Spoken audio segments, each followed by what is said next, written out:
the whole thing quite incomprehensible. Why? I mean, I want to see Vape up there with sort of on some kind of Hollywood-type podium with lights all over it. But in a way, for me, the whole point is, was it 8 years old or something? I mean, it's not. Yeah, what is a word of the year? That's what I want to know. Catch up and come into the Indeed. mainstream. I mean, selfie last year, for example, certainly has become a part of everyday parlance, hasn't it?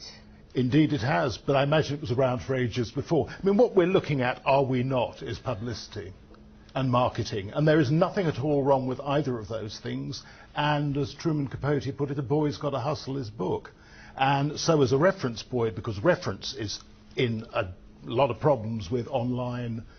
Who's going to buy? I mean, my last dictionary, this is not to promote it, was 6,200 pages long. Who wants to buy a 6,200 page It does strike me, though, that, you know, on that point of technology, an awful lot of these new words, I mean, vape, for example, selfie, are brought about because of technology, because technology lets you do something you couldn't do before, and you've got to find a word for it. If you look through the lists of words of the year over the last 10, 20 years, because they've been going for a while now, an awful lot of them are indeed technological words, like E-hyphen, which was around for a while, and a variety. But I think the hard thing I find is what makes a word of the year? Is it that it sums up a year, or because most people have used it, or because it's sexiest? What, I mean, some less sexy. What is, and for me, that's why software that identifies, isn't it? Yeah, I mean, one of the other dictionaries, not Oxford, Chambers, I think, came up with overshare is the word of the year, about, you know, people giving what elsewhere is known as TMI, too much information. Too much information. Yeah. And that does media plays a sort part of sum in up the way we live, and probably regret it now, doesn't and then it? another with dictionary, all sexting, another dictionary gives us photobomb. Yeah. I mean, are they all going to scrap it out? Is there going to be some referendum on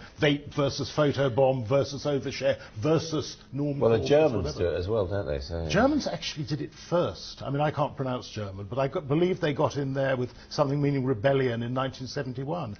And looking back to my old hippie days, I think, yes, that would have been about right. Jahrwort, not word of the year. Well, once these words appear in the Oxford Dictionary, they're there then, for good, aren't they?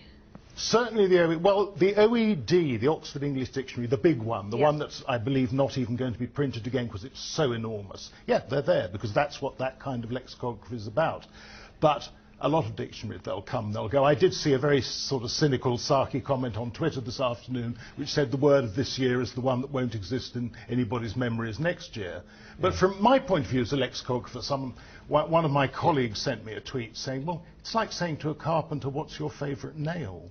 And I kind of feel like that. People ask me what my favourite slang word is. They're all my babies. Well, all right, but just tell us about trends in slang. I mean, what have you heard over the last 12 months that you haven't heard before, if you can say it on air? What I can say is that it's still about drugs and sex and rock and roll, and using all of those in the most wide sense.